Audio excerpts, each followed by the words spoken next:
व्यवसाय मेरा पूजा पाठ है भैया, रमाकांत मिश्रा मेरा नाम है। रात को उठा के पुलिस ले गई मुझे और जबरन जो है इनको 50,000 रुपया दे दो, धमकी भरा ऐसा बात बोला, नहीं आपको किसी न किसी केस में मुकदमे में मलात के आपको भीतर कर दूंगा और वो आपकी ज़िंदगी तबाह हो जाएगी। आज एसएसपी साहब से मिले आप, क्या बात हुई?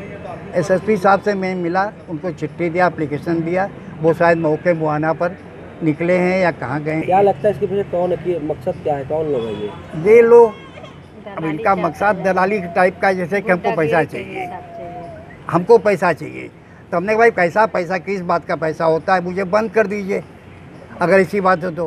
कौन लोग हैं वो जो चेक जिनके सामने काट के दिया आपने? चेक जो तीनों को मैं पहचानता नहीं हूँ, पुलिस वाला साथ में गया था, पुलिस वाले ने उनको फ़ोन करके तीनों को बुलाया था। पुलिस वाला कौन था, नाम बता? आर.एस. यादव।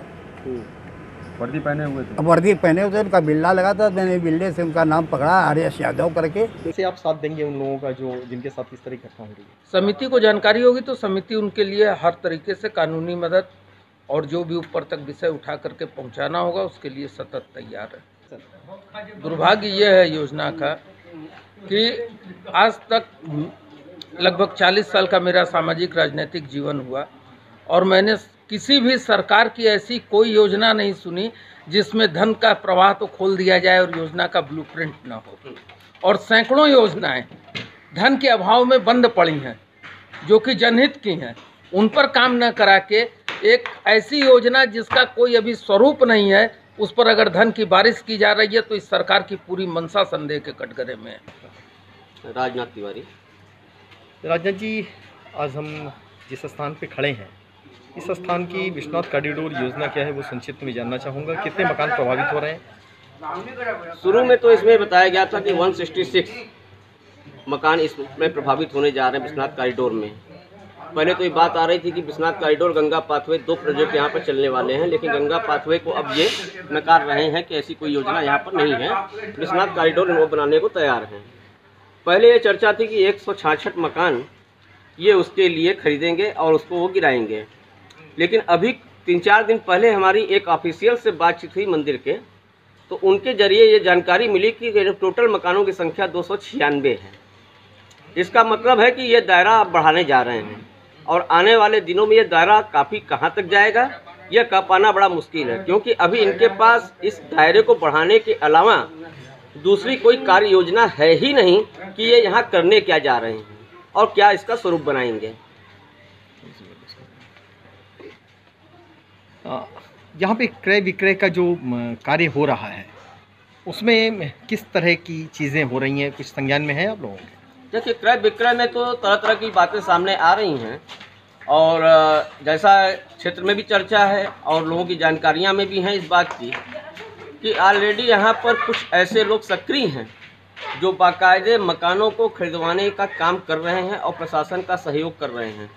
इसके लिए वो येन केन प्रकरण जिसको कहा जाए तो वो हर लेवल अपना अपना रहे हैं।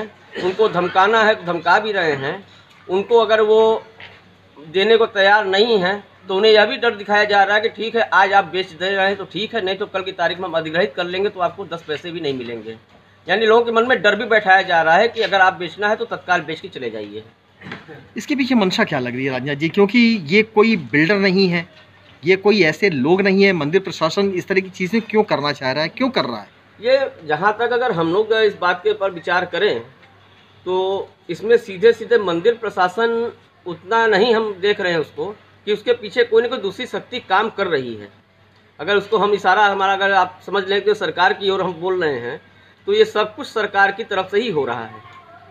नहीं, खासतौर से सरकार की ओर से हो रहा है। चलिए, सरकार ने प्रोजेक्ट बनाया, उस प्रोजेक्ट को सक्सेस करने के लिए सरकार अपना इस तरह की चीज़ें कर रही है, लेकिन ये डरा धमका करके थाने में उठा के ले जा करके जो पैसे लेने का काम हो रहा है वो तो इन्हीं लोगों के बीच में कई पुश्तों से रहने वाले लोग हैं उनके साथ हो रहा है। बिल्कुल बिल्कुल, बहुत सही आपने सवाल उठाया ही है।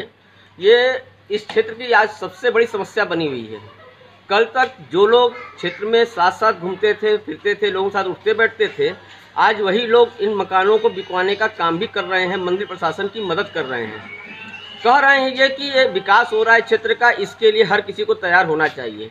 अरे भाई, मैं तो ये सवाल करता हूँ, विकास का स्वरूप आपका है क्या? विकास क्या किसी विनाश के शर्त पर तैयार होती है? अभी एक मकान, जिन्होंने अपने मकान बेच दिए, उनको रात में थाने में उठा ले गए और उनसे ज़बरदस्ती चेक लिया गया है। ये ऐसा सिंडिकेट काम कर रहा है, तो आप लोग इस चीज़ पे किसी तरह कोई विरोध नहीं कर रहे हैं? उन्होंने तो एसएसपी को कंप्लेन किया है। नहीं, तो अभी फिलहाल ये हम लोग के संज्ञान में बात नहीं आई है और न ही उन्होंने हम लोग के पास कोई ऐसी शिकायत की है। अगर ऐसी स्थिति आती है, वो हम लोग से मदद मांगते तो हम लोग बिल्कुल तत्पर हैं। 24 घंटे हम लोग क्षेत्र में काम कर रहे हैं। वो तो दहशत में है, एकदम परिवार नहीं निकल रहा है उनका। नहीं, तो दहशत को दूर करने के लिए हम लोग जब क्षेत्र में घूम रहे हैं तो हमारे पास उनको आना चाहिए। हम तो अपने क्षेत्र के लोगों से बार बार ये बात को कह रहे हैं कि यदि ऐसी कोई परिस्थिति पैदा होती है तो यहाँ पर धरोहर बचाओ समिति काम कर रही है। धरोहर बचाओ समिति के पास वो आवे, धरोहर बचाओ समिति उनका भरपूर मदद करेगी।